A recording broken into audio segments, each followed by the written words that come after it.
Hi, this is Tony Hackett.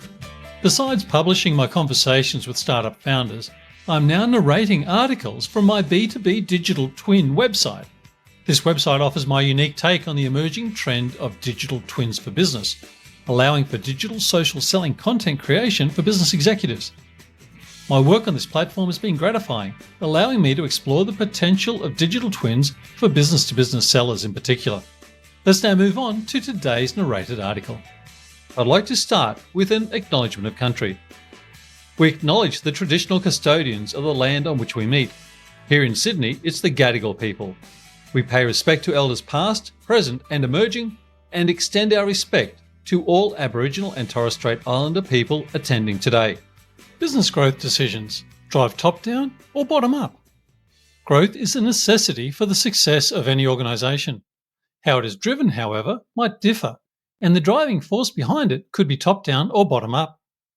Each approach has pros and cons. Depending on the company's goals, one may be more appropriate. This blog post explores the differences and considers the benefits and drawbacks. We also discuss strategies for organisations to consider when determining how to drive growth. First, definition of top-down and bottom-up. Top-down strategy begins with leadership and is implemented throughout the organisation.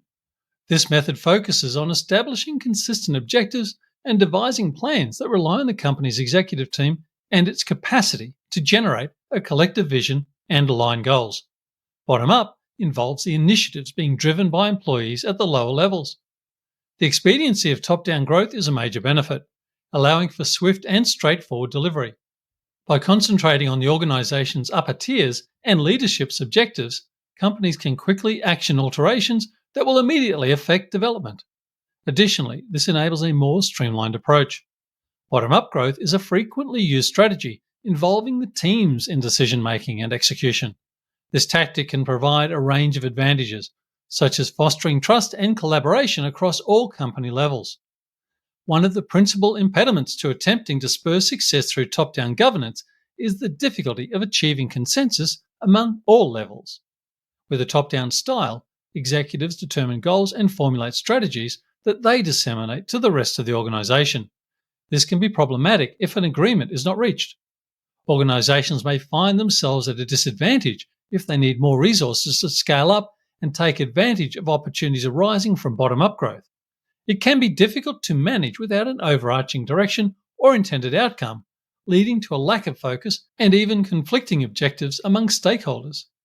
Beginning with the highest level objectives, top-down growth is an approach to long-term development where resources are allocated and strategies are formulated to support the overarching targets of the organisation. This expansion model is often employed by larger companies with greater capacity, allowing them to make investments for their future success.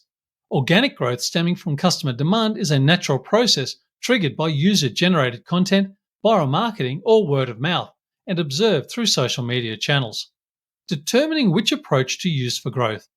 For future success, it is essential to identify the most efficient and sustainable course of action.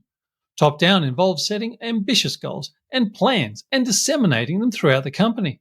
On the other hand, bottom-up involves collecting suggestions from all personnel and constructing a cohesive plan. Finally, businesses should weigh the advantages of both. Top-down allows for the development of long-term goals and the setting of priorities. Bottom-up provides the opportunity to draw on their staff's energy and creative ideas. I hope you enjoyed today's episode. Feedback is always welcome, and I would appreciate introductions to potential future guests to invite onto the podcast. But that's it for today. Thanks for listening, and bye for now.